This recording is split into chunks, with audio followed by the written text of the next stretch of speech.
जय हिंद दोस्तों, welcome to my YouTube channel Lalan railway preparation में आपका स्वागत है। हम इस वीडियो में यूनिट 2 का पुस्तकालय एवं सूचना केंद्र प्रबंधक, इंग्लिश में बोले तो management of library and information centre के सारे प्रश्न को देख रहे हैं। इससे पहले यूनिट 2 का हमने 2 वीडियो आपको प्रोवाइड कर चुके हैं और यूनिट 1 का 370 प्रश्न जो कि यूनिट 1 में था, सारा प्रश्न आपको करा दिया गया है। अगर जो आप लोग यूनिट 1 का क्वेश्चन नहीं देखे हैं तो जाके प्लेलिस्ट में सारा वीडियो आप देख सकते हैं। तो आइए वीडियो को शुरू करते हैं। इससे पहले हम आपको 485 क्वेश्चन करा चुके थे। इसके बाद प्रश्न संख्या 486 से शुरू करते हैं। तो आइए शुरू करते हैं। बोल रहा है प्रश्न, किसी पुस्तक के पाठ्य से पहले और बाद की सीट को क्या कहा जाता है? किसी पुस्तक के पाठ्य से पहले और बाद की सीट को क्या कहा जाता है? तो आपका correct answer option number A हो जाएगा। इंड पेपर्स कहा जाता है। इंड पेपर आपका करेक्ट आंसर हो जाएगा। इसके बाद प्रश्न संख्या 487 का रहा है, मानव संसाधन विकास एक प्रक्रिया है जिसका उद्देश्य किसी संगठन के कर्मचारियों के में सुधार करना है। तो इसका 487 का आपका करेक्ट आंसर हो जाएगा option number B, skill and competence. Skill and competence आपका correct answer option number B हो जाएगा। इसके बाद 488 नंबर प्रश्न कर रहा है, डैश प्रबंधक सिद्धांत ग्राहकों की जरूरतों या अपेक्षाओं पर जोर देता है। तो 488 का आपका correct answer option number B हो जाएगा, TQM आपका correct answer option number B हो जाएगा।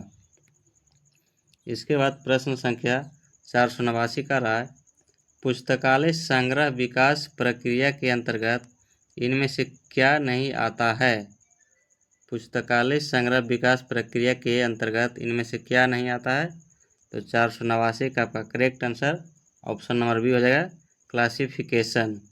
क्लासिफिकेशन आपका correct answer option number B हो जाएगा। इसके बाद नेक्स्ट प्रश्न का रहा है, प्रशासनिक प्रबंधन एडमिनिस्ट्रेटिव मैनेजमेंट सिद्धांत के जनक कौन है? प्रशासनिक प्रबंधक सिद्धांत के जनक किसे माना जाता है? तो 490 का आपका correct answer option number C हो जाएगा, हेनरी फ्योल को। Henri Fayol option number C आपका करेक्ट आंसर हो जाएगा। 491 नंबर प्रश्न का रहा है, CPM क्रिटिकल पाथ मेथड किसके द्वारा विकसित किया गया है? तो 491 का आपका करेक्ट आंसर हो जाएगा ऑप्शन नंबर ए हो जाएगा, डुपॉन्ट कंपनी आपका correct answer option number A हो जाएगा। दोस्तों, अगर जो वीडियो अच्छा लगता है तो कृपया करके एक लाइक और चैनल को सब्सक्राइब जरूर करें और अपनों दोस्तों के यहाँ ज़रूर शेयर करें। वीडियो बनाने में बहुत मेहनत लगता है। आपकी एक लाइक और कमेंट हमें बहुत मोटिवेट करते हैं, तो कृपया करके कमेंट और लाइक ज़रूर करें। और यह जितना भी प्रश्न है लाइब्रेरियन साइंस बिहार में जो आने वाली लाइब्रेरी साइंस की बहाली है, जो कि 6500 प्लस बहाली आएगा, उसमें काफ़ी इम्पोर्टेंट क्वेश्चन है सारा। तो कृपया करके आप इसे रिवाइज करते रहें। तो आइए प्रश्न को देखते हैं। कह रहा है 492 नंबर प्रश्न, GOC का पूरा नाम क्या है? GOC। तो 492 का आपका correct answer option number B हो जाएगा, good office committee. Good office committee आपका करेक्ट आंसर हो जाएगा ऑप्शन नंबर बी। इसके बाद नेक्स्ट प्रश्न कर रहा है, किसी संस्था के वित्तीय आय व्यय के अनुमान लगाने की प्रक्रिया क्या कहलाता है? किसी संस्था के वित्तीय आय व्यय के अनुमान लगाने की प्रक्रिया क्या कहलाता है? तो 493 का आपका correct answer option number B हो जाएगा, बजटिंग कहलाता है। बजटिंग आपका correct answer option number B हो जाएगा। इसके बाद नेक्स्ट प्रश्न कर रहा है 494 नंबर कर रहा है प्रश्न, वह बजट जो मुख्य रूप से वर्तमान राजस्व और व्यय की मदों को कवर करता है कहलाता है। वह बजट जो मुख्य रूप से वर्तमान राजस्व और व्यय की मदों को कवर करता है उसे क्या कहा जाता है? तो 494 का ऑप्शन हो जाएगा आपका डी हो जाएगा, कैपिटल बजटिंग। कैपिटल बजटिंग आपका करेक्ट आंसर आपका हो जाएगा।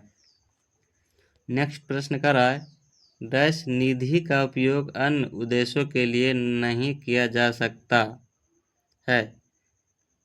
तो आपका 495 का आपका करेक्ट आंसर हो जाएगा, ऑप्शन नंबर ए हो जाएगा, रिक्वायरिंग आपका correct answer option number A हो जाएगा। इसके बाद नेक्स्ट प्रश्न कर रहा है 496 नंबर प्रश्न कर रहा है, किसी भी संस्था में वित्तीय लेन देन की जांच कहलाती है। किसी भी संस्था में वित्तीय लेन देन की जांच क्या कहलाता है? तो 496 का आपका correct answer option number D हो जाएगा, ऑडिटिंग आपका करेक्ट आंसर हो जाएगा, ऑप्शन नंबर डी। इसके बाद प्रश्न संख्या 497 का रहा है, पुस्तकालय की वार्षिक रिपोर्ट के दो तत्व या भाग कौन से हैं? पुस्तकालय की दो वार्षिक रिपोर्ट कौन कौन सा है?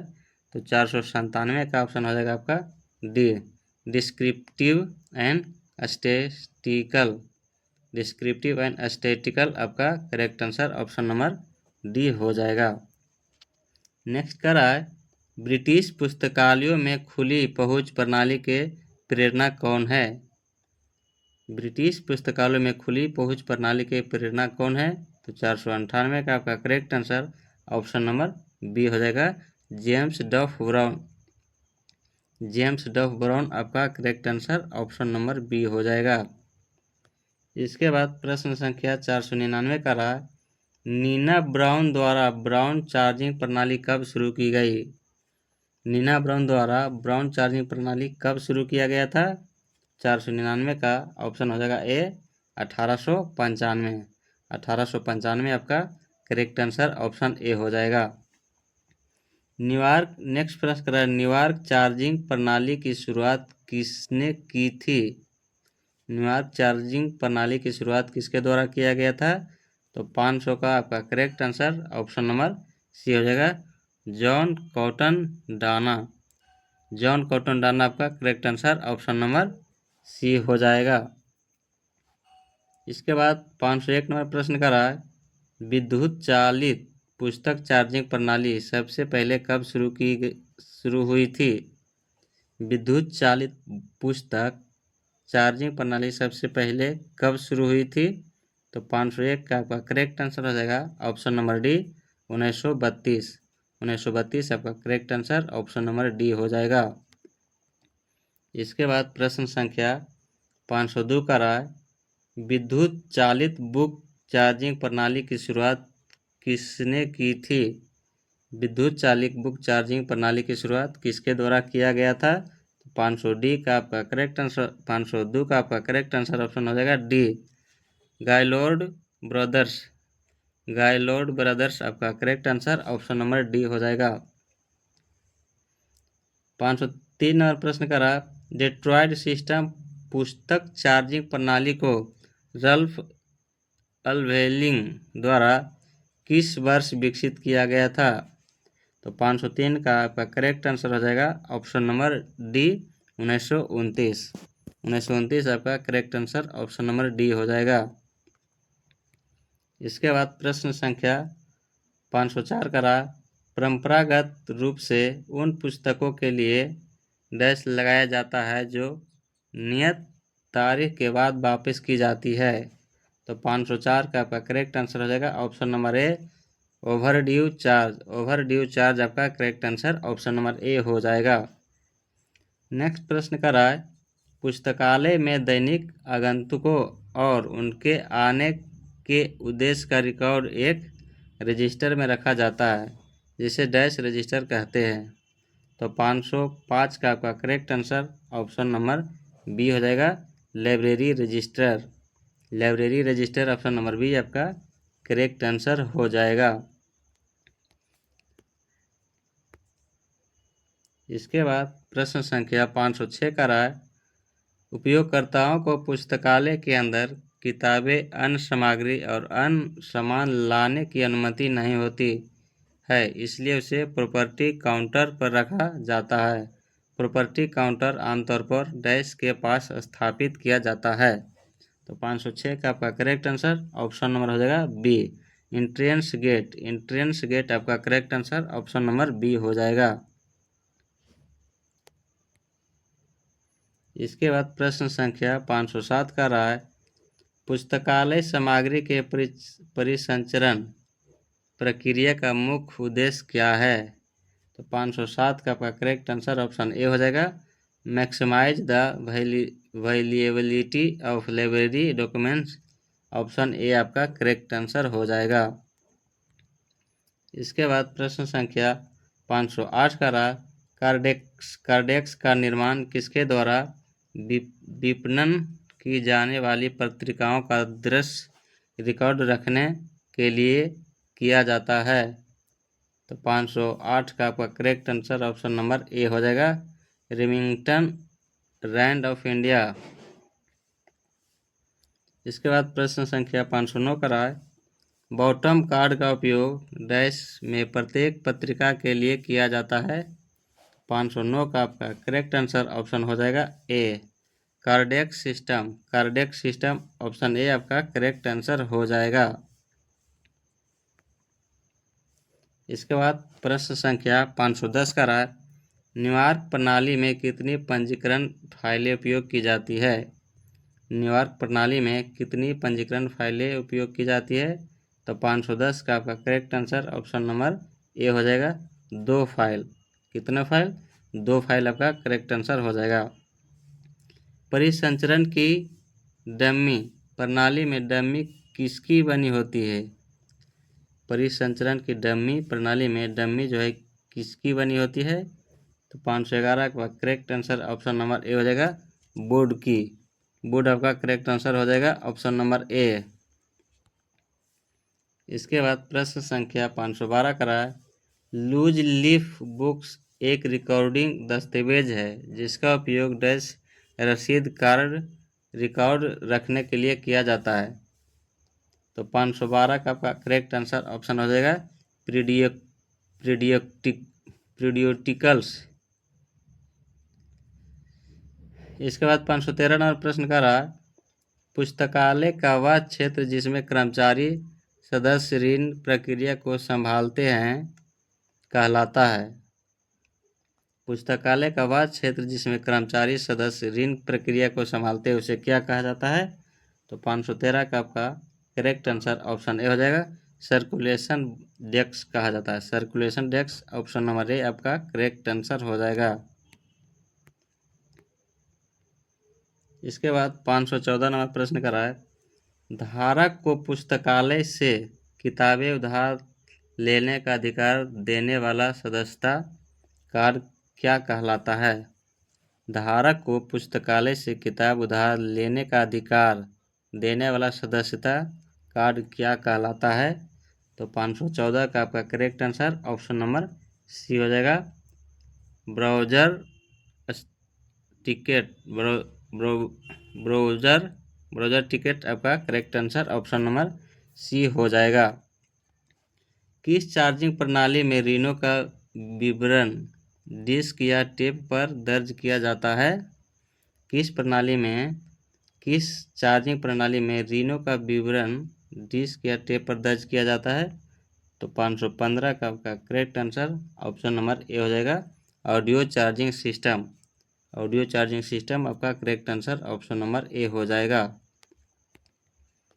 इसके बाद प्रश्न संख्या 516 का रहा, डेट्रॉइट सेल्फ चार्जिंग प्रणाली की इसमें से किसकी सरलीकृत प्रणाली है? तो 516 का ऑप्शन हो जाएगा ए, नेवाचार चार्जिंग सिस्टम। नेवाचार चार्जिंग सिस्टम आपका correct answer option number A हो जाएगा। 517 नंबर प्रश्न का रहा है, PERT का विकास कब हुआ था? PERT का विकास कब हुआ था? तो 517 का आपका करेक्ट आंसर ऑप्शन नंबर ए 1958 में। 1958 आपका करेक्ट आंसर ऑप्शन ए हो जाएगा। इसके बाद प्रश्न संख्या 518 बोल रहा है SWOT एनालिसिस किसके द्वारा पेश किया गया था? SWOT एनालिसिस किसके द्वारा पेश किया गया था? तो 518 का आपका करेक्ट आंसर ऑप्शन हो जाएगा B Albert Humphrey Albert Humphrey के द्वारा पेश किया गया था। PERT के लिए एक अन्य सापेक्ष शब्द क्या है? तो 519 का आपका करेक्ट आंसर ऑप्शन हो जाएगा ए CPM। CPM आपका करेक्ट आंसर ऑप्शन ए हो जाएगा। 520 नंबर प्रश्न करा पोडकॉर्ब का संबंध है। पोडकॉर्ब का संबंध किससे है? तो 520 का आपका correct answer option number A हो जाएगा लाइब्रेरी मैनेजमेंट से। लाइब्रेरी मैनेजमेंट आपका करेक्ट आंसर ऑप्शन ए हो जाएगा। 521 में कह रहा है खरीदी गई पुस्तकों का भुगतान डैश के बाद किया जाता है। तो 521 का आपका करेक्ट आंसर ऑप्शन ए हो जाएगा एक्सेसिंग के द्वारा। ऑप्शन ए आपका करेक्ट आंसर हो जाएगा। 522 नंबर प्रश्न कर रहा है तकनीकी अनुभाग मुख्य रूप से दो कार्य करता है। पहला क्लासिफिकेशन और दूसरा कौन सा भाग है?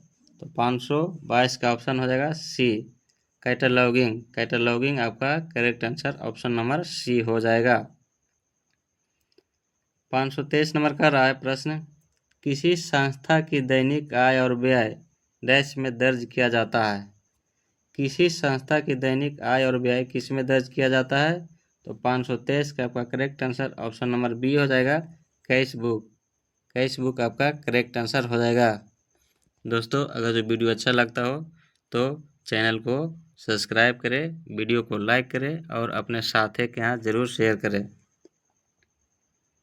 इसके बाद प्रश्न संख्या 524 का रहा है पुस्तकालयों में पुस्तक और पत्रिका सप्लाई से संबंधित फोरम है।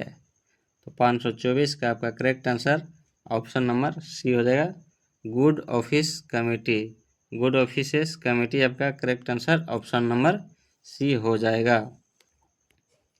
प्रश्न संख्या 525 का रहा है डैश एक स्वैच्छिक संगठन है जिसका संगठन पुस्तकालयों को पुस्तक आपूर्ति की समान शर्तें स्थापित करने और पुस्तक क्रेताओं के लिए उचित कार्य मार्जिन और पुस्तकालयों के लिए एक कुशल सेवा सुनिश्चित करने के लिए किया गया है।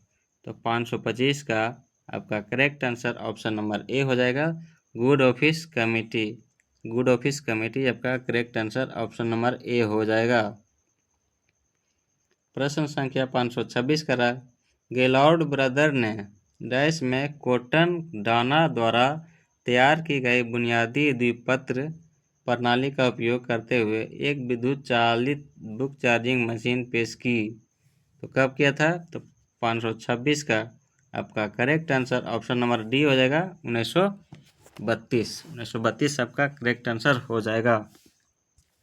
527 में प्रश्न कर रहा है संरक्षक रजिस्टर पार्टन रजिस्टर का उद्देश्य क्या है? तो 527 का ऑप्शन ए हो जाएगा identity of the browser. Option number ए आपका करेक्ट आंसर हो जाएगा। 528 में प्रश्न करा है बी स्पीकिंग शब्द का अर्थ क्या है? बी स्पीकिंग शब्द का अर्थ क्या है? तो 528 का आपका ऑप्शन ए करेक्ट आंसर हो जाएगा रिजर्वेशन ऑफ द बुक आपका correct answer option number A हो जाएगा। प्रश्न संख्या 529 का रहा एक परिसंचरण जिसमें एक उधारकर्ता बुक कार्ड की अगली खाली लाइन पर अपना टिकट नंबर दर्ज करता है सहायक चेक और स्टेप डेटा लेवल को क्या कहा जाता है? तो 529 का आपका करेक्ट आंसर ऑप्शन हो जाएगा B demo self charging system आपका correct answer option number B हो जाएगा। प्रश्न संख्या 530 का रहा है, पुस्तकालय में दैनिक आगंतुकों और उनके दौरे के उद्देश्य का रिकॉर्ड डैश के रूप में रखा जाता है। तो 530 का आपका करेक्ट आंसर ऑप्शन नंबर हो जाएगा B, gate register. Gate register आपका correct answer option number B हो जाएगा। किसी पुस्तक पर लगा वह चिन्ह जो शेल्फ पर उसकी सटीक या निश्चित स्थिति को दर्शाता है क्या कहलाता है? कह रहा है किसी पुस्तक पर लगा वह चिन्ह जो शेल्फ पर किसी सटीक या निश्चित स्थिति को दर्शाता है क्या कहलाता है? तो 531 का आपका correct answer option number C हो जाएगा, बुक मार्क हो जाएगा। बुक मार्क ऑप्शन सी आपका करेक्ट आंसर हो जाएगा। 532 नंबर प्रश्न कर रहा है, डैश किसी पुस्तक या पांडुलिपियों में एक चिन्ह है जो अलमारी या किताबों की अलमारी के साथ साथ शेल्फ पर उसके स्थान को भी दर्शाता है क्या कहलाता है? तो 532 का आपका करेक्ट आंसर हो जाएगा option number B, self mark. Self mark आपका correct answer option number B हो जाएगा। डैश जिस पर नियत तारीख या जारी करने की तारीख की मुहर लगाई जाती है जिसे पुस्तक के पीछे या सामने वाले पत्ते पर चिपकाया जाता है उसे क्या कहा जाता है? तो 533 का आपका correct answer option number A हो जाएगा, डेट स्लिप। डेट स्लिप आपका करेक्ट आंसर हो जाएगा। 534 नंबर प्रश्न कर रहा है, किसी पुस्तक के आगे या पीछे का खाली पृष्ठ क्या कहलाता है? किसी पुस्तक के आगे या पीछे का खाली पृष्ठ क्या कहलाता है? तो 534 का आपका correct answer option number A हो जाएगा, फ्लाई लीफ हो जाएगा। फ्लाई लीफ आपका correct answer option number A हो जाएगा। नेक्स्ट कर रहा है 535 नंबर प्रश्न, पुस्तकालय के प्रवेश द्वार पर रखा गया रजिस्टर जिसमें अंगूत अपने हस्ताक्षर के साथ अपना नाम, पता, यात्रा का समय आदि लिखते हैं उसे क्या कहा जाता है? तो 535 का आपका करेक्ट आंसर ऑप्शन नंबर हो जाएगा बी, गेट रजिस्टर हो जाएगा। गेट रजिस्टर आपका correct answer option number B हो जाएगा। इसके बाद प्रश्न संख्या 536 का रहा है, पुस्तकालय के प्रवेश द्वार पर एक काउंटर जहां आगंतुक उन सामानों को जमा कर सकते हैं जिन्हें पुस्तकालय में लाने की अनुमति नहीं है। तो 536 का आपका करेक्ट आंसर हो जाएगा option number D, property counter. उसे प्रॉपर्टी काउंटर कहा जाता है। प्रश्न संख्या 537 का रहा है, बुनियादी योग्यता स्तर और प्रवेश पुस्तकालय कार्य के तत्वों में प्रशिक्षण वाले व्यक्ति को क्या कहा जाता है? बुनियादी योग्यता स्तर और पेशेवर पुस्तकालय कार्य के तत्वों में प्रशिक्षण वाले व्यक्ति को क्या कहा जाता है? तो 537 का आपका correct answer option number A हो जाएगा, सेमी प्रोफेशनल। सेमी प्रोफेशनल आपका correct answer option number A हो जाएगा। प्रश्न संख्या 538 का रहा, इंडियन स्टैंडर्ड इंस्टीट्यूट जिसे अब ब्यूरो ऑफ इंडियन स्टैंडर्ड्स के नाम से जाना जाता है ने अपनी पहली दस्तावेजीकरण अनुभागीय समिति के अध्यक्ष के रूप में डैश को नियुक्त किया था जिसने पुस्तकालय भवनों, फर्नीचर और फिटिंग के क्षेत्रों को रिपोर्ट में शामिल किया गया। वह क्या था? तो 538 का आपका करेक्ट आंसर हो जाएगा, 538 का आपका correct answer option number D हो जाएगा, एस.आर. रंगनाथन। एस.आर. रंगनाथन आपका correct answer option number D हो जाएगा। IS 1553 से 1960 मानक पुस्तकालय के किस कार्य से संबंधित है? IS 1553 1960 मानक पुस्तकालय के किस कार्य से संबंधित है? तो 539 का आपका करेक्ट आंसर हो जाएगा option number D, regarding building, furnitures and fitting. Regarding building, furniture and fitting आपका correct answer option number D हो जाएगा। प्रश्न संख्या 540 और आज का लास्ट प्रश्न, ISO 5970 से 1979 मानक पुस्तकालय के किस कार्य से संबंधित है? तो 540 का आपका correct answer option number C हो जाएगा, furniture, chair and table for educational institution including libraries. Option आपका सी करेक्ट आंसर हो जाएगा। तो साथियों, यूनिट 2 का 500 टोटल जो प्रश्न था वो आपका समाप्त हो चुका है, और नेक्स्ट वीडियो में आपको यूनिट 3 के बारे में बताएंगे। तो वीडियो कैसा लगा है आप ज़रूर कमेंट में बताएं। वीडियो अगर जो अच्छा लगता हो तो चैनल को सब्सक्राइब करें, वीडियो को लाइक करें। धन्यवाद।